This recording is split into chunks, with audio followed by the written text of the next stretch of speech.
And we are back with another video. What's up, YouTube? It's Cryptic Boss here, bringing you another Genshin Impact video. Did I just say that twice? Yeah, never mind. So, in today's video, we're going to be talking about the upcoming 2.3 reruns, Albedo, Alfredo, Albedo, and Eula. Now, I'm going to keep this short and simple. We're going to be talking about why you should summon on Albedo, or why you should summon on Eula, or why you should skip. Now, before I get into this video, I want to make it clear that you should only summon for whoever you want, your favorite wife, husbando, whatever it is, whether you go for looks, numbers, the style, the voice, the animations, literally anything, whatever makes you happy, go ahead and summon for that character. It does not matter. Even if Amber was a 5-star, go ahead and summon if that makes you happy. That is the main thing you should remember in this game, because at the end of the day, this game is literally so easy. You can play this game with your eyes closed and with your toes, and you will still be able to clear anything. And like I always say, if you start focusing too hard on the Abyss, if Abyss is really the reason you're summoning on characters, then oh my god, good luck to you. And miHoYo really did get the best of you, because now you're sucked into the Spiral Abyss meta, and all you care about is making teams that work for the Spiral Abyss instead of summoning for characters that you really enjoy. But instead of ranting, let's get right into the video. First of all, we're gonna start off with the man, the myth, the legend, our Cryo, or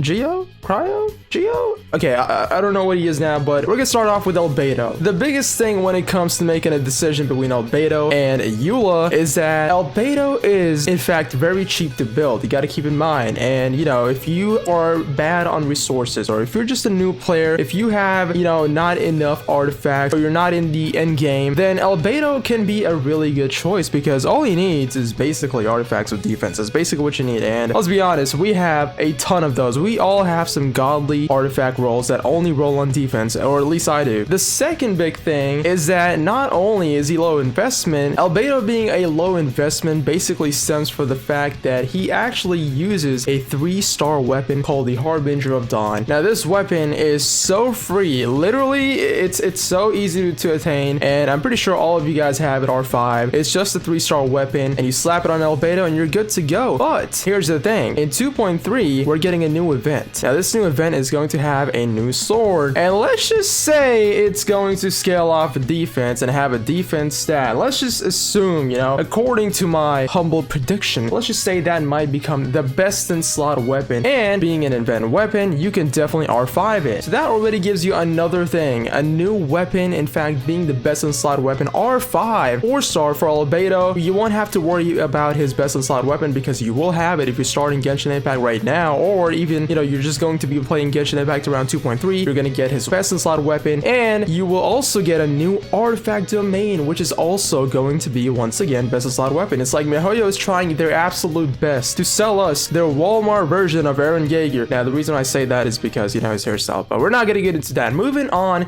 to another reason. Albedo is a very good support, especially if you want him in a mono Geo team, or even a full Geo team, which, you know, that's going to be happening, because miHoYo really is pushing the Geo supremacy agenda. So I would not be surprised if all people are gonna run is full Geo teams. I'm gonna be honest, I feel so bad for Albedo, because he always gets overshadowed by characters every time he gets released. Last time wasn't it Zhongli, and now this time it's Eula, and god damn, I'm not even gonna go into Eula, because that might even be a whole separate video, but I will be talking about Eula in this video to make it short and concise, so you can, you know, make an informed decision. Like I mentioned, Albedo is going to work perfectly in Geo teams, and he's also a very good support. Now, I'm gonna be honest, once again, ask yourself, why do you really use Albedo? Why do people really use Albedo with Zhongli? Is it really because Albedo is just insanely amazing and provides you some crazy numbers and value and just scaling?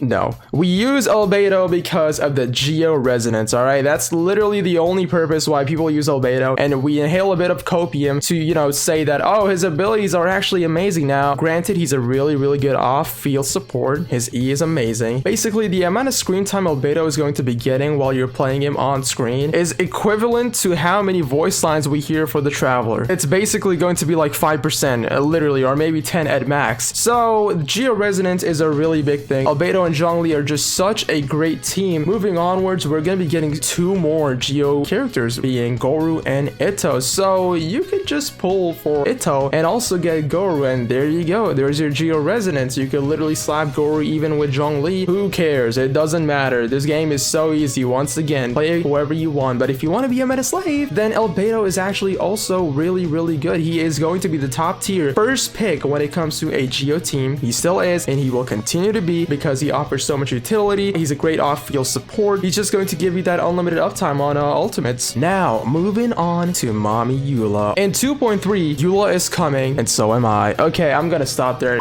What do I even need to say about Eula? Literally the best physical DPS Claymore character in the entire game. Her character is so unique. She literally dances with the sword, just like she dances with my sword and the wallet. I mean, I don't own Eula, but I have played Eula in many occasions, multiple accounts when I do account reviews, and let me just tell you, she feels so fast on a Claymore. It's insane. I love pole arms are my top pick, my favorite weapons in any game, and using a Claymore when you love pole arms is just the total opposite, right? Because they're super slow, they're kind of clunky, you don't get enough movement, but damn, Eula just has it all. I mean, she has the fattest booty in Mondstadt and basically the miHoYo universe, Honkai, Genshin, Honkai, Star Rail combined, literally everything together. There will never be a character that has such a fine... Okay, I'm getting too carried away. We'll not continue to talk about her booty because that will be another separate video, why you should summon on Eula based on aesthetics, but she is the queen of physical damage, the queen of claymores, alongside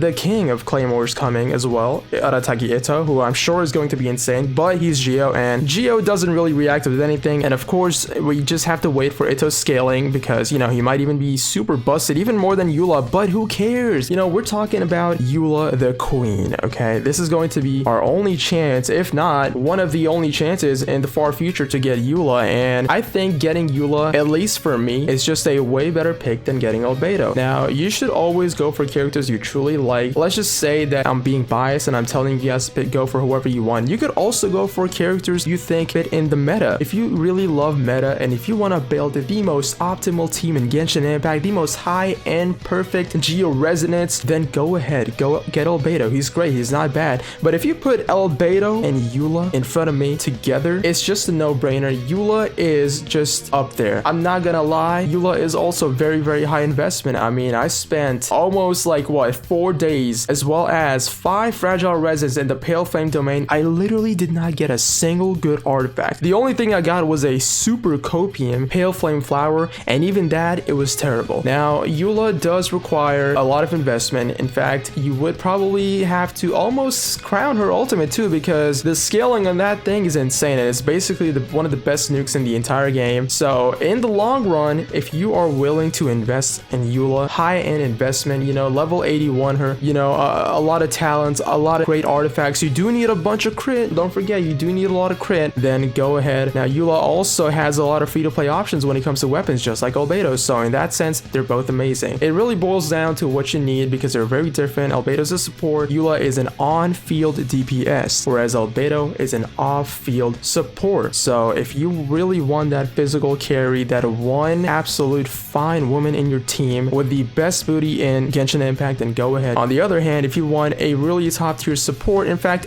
he's not even really top tier if I'm being honest. He's just the best support when it comes to Geo, and moving forward and getting all these new Geo characters, you could literally slap in anyone for that Geo resonance, and it does not matter. You don't need to summon for Albedo and spend your hard-earned money just to get that Geo resonance. But if you also love Albedo, if Albedo is your favorite character, if you really like Albedo, then be my guest. I'm so happy for you. Go ahead and summon for Albedo. That's amazing because you should always go for characters that you really like. Now, with that being said, I do stream almost every single day over at Twitch because I have been farming daily, and if you want to see some really terrible artifact runs, then feel free to check out the link in the description where I stream. Make sure to also leave a like and comment on the video if you do agree with my take or not. Let me know if you are summoning for Albedo or Eula, because I definitely will be summoning on Eula, even though I have not gotten any luck with the artifacts. And yeah, with that being said, I'll see you in the next one.